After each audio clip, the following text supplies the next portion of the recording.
વડાપ્રધાન નરેન્દ્ર મોદી ફરી ગુજરાતની મુલાકાતે આવી રહ્યા છે। પીએમ મોદી 15 નવેમ્બરના રોજ ગુજરાતના પ્રવાસે આવી રહ્યા છે। નર્મદાના ડેડિયાપાડાની લેશે તેઓ મુલાકાત અને આમ આદમી પાર્ટીના ગઢમાં પ્રધાનમંત્રી કરશે હુંકાર। 15 દિવસ બાદ ફરી એક વખત દક્ષિણ ગુજરાતની મુલાકાતે છે। એ ગઢ આમ આદમી પાર્ટીનો માનવામાં આવી રહ્યો છે। ધારાસભ્ય ચૈતર વસાવાએ ત્યાંથી જીતીને આવ્યા છે અને હવે એ જ ગઢની અંદર જ્યારે વડાપ્રધાન નરેન્દ્ર મોદીની સભા અને આ કાર્યક્રમનું આયોજન કરવામાં આવ્યું છે ત્યારે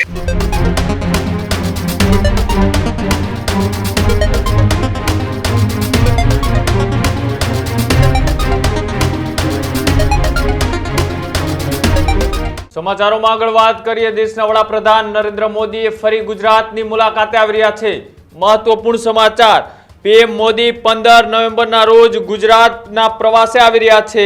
જે સમાચાર સામે આવી રહ્યા છે કે પીએમ મોદી 15 નવેમ્બરના રોજ ગુજરાતના પ્રવાસે અને ગુજરાતમાં બિરસા મુંડાની જયંતિ નિમિત્તે નર્મદાના ડેડિયાપાડાની લેશે તેઓ મુલાકાત। આ મહત્વપૂર્ણ સમાચાર કે જ્યાં નર્મદા વિસ્તારના ડેડિયાપાડાની મુલાકાતે આવી રહ્યા છે। બિરસા મુંડા જયંતિ નિમિત્તે તેઓએ ગુજરાત આવી રહ્યા છે અને આમ આદમી પાર્ટીના ગઢમાં પ્રધાનમંત્રી કરશે હુંકાર। જે વિસ્તારમાં આમ આદમી પાર્ટી અને ચૈતર વસાવાનું કદ ક્યાંક ને ક્યાંક મજબૂત દેખાઈ રહ્યું છે તે ગઢમાં અને આદિવાસીઓના મસીહા કહેવાતા બિરસા મુંડાની જન્મ જયંતિ નિમિત્તે દેશના વડાપ્રધાન નરેન્દ્ર મોદી 15 નવેમ્બરના દિવસે ડેડિયાપાડામાં આવી રહ્યા છે। આ જ વાતને લઈ વધારે માહિતી માટે પ્રદીપ જોડાયેલા છે। પ્રદીપ, જે સમાચાર મળી રહ્યા છે કે દેશના વડાપ્રધાન નરેન્દ્ર મોદી ફરીથી ગુજરાતની મુલાકાતે આવી રહ્યા છે અને બિરસા મુંડાની જન્મ જયંતિ નિમિત્તે ડેડિયાપાડામાં તેમનો એક કાર્યક્રમ પણ રાખવામાં આવ્યો છે। બિલકુલ કૃણાલ, આવનારા 15 નવેમ્બરના રોજ વડાપ્રધાન નરેન્દ્ર મોદી ગુજરાતની મુલાકાતે છે। જ્યારે વડાપ્રધાન નરેન્દ્ર મોદી 15 નવેમ્બરે ગુજરાત મુલાકાતે આવી રહ્યા છે ત્યારે નર્મદા જિલ્લાના ડેડિયાપાડા ખાતે વિશાળ કાર્યક્રમમાં તેઓ હાજરી આપશે।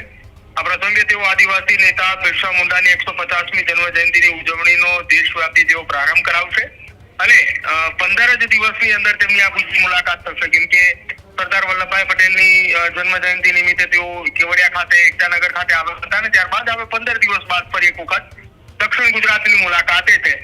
ગુજરાત સરકારે અંગ્રેજોની સામે લડત આપનારા આદિવાસી નેતા બિરસા મુંડાના માનાર્થ ડેડિયાપાડા ખાતે પ્રતિમા સ્થાપિત કરી છે, જ્યાંથી બિરસા મુંડાની 150મી જન્મ જયંતિની ઉજવણીની શરૂઆત થનારી છે, જે સમગ્ર દેશમાં જનજાતીય ગૌરવ દિવસ તરીકે પણ ઉજવાશે।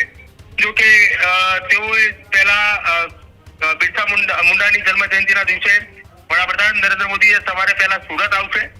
સુરત એરપોર્ટથી બાય હેલિકોપ્ટર મારફતે તેઓ ડેડિયાપાડા જવાના છે અને જ્યાં આદિવાસી નેતાઓના બલિદાન અને ભારતના સ્વતંત્રતા સંગ્રામમાં તેમનું જે યોગદાન છે એ દેશ સમક્ષ પુનઃ રજૂ કરાશે। એ પ્રકારની વાત પણ અત્યારે હાલ સામે આવી રહી છે। બીજી તરફ દક્ષિણ ગુજરાતના ડેડિયાપાડા વિસ્તારની અંદર કે જ્યાં આ સભાનું આયોજન કરવામાં આવશે, જ્યાં કાર્યક્રમ કરવાનો છે, એ ગઢ આમ આદમી પાર્ટીનો માનવામાં આવી રહ્યો છે। ધારાસભ્ય ચૈતર વસાવાએ ત્યાંથી જીતીને આવ્યા છે અને હવે એ જ ગઢની અંદર જ્યારે વડાપ્રધાન નરેન્દ્ર મોદીની સભા અને આ કાર્યક્રમનું આયોજન કરવામાં આવ્યું છે ત્યારે હવે એ જોવાનું રહેશે એ મંચ ઉપર કોણ કોણ બેસવાના છે, એ મંચ ઉપર કયા કયા નેતાઓ જોવા મળશે, કયા કયા આદિવાસી સમાજના દિગ્ગજ આગેવાનો એ મંચ ઉપર જોવા મળશે કે જેનાથી આવનારા સમયનું એ રાજકીય સમીકરણ અને રાજકીય ગણિત એ ત્યાંથી ખુલીને સામે દેખાશે। જી બિલકુલ, આભાર જોડાવા બદલ પ્રદીપ। તો જે રીતના દક્ષિણ ગુજરાતની ફરીથી મુલાકાતે દેશના વડાપ્રધાન નરેન્દ્ર મોદી આવી રહ્યા છે, આદિવાસીઓના મસીહા કહેવાતા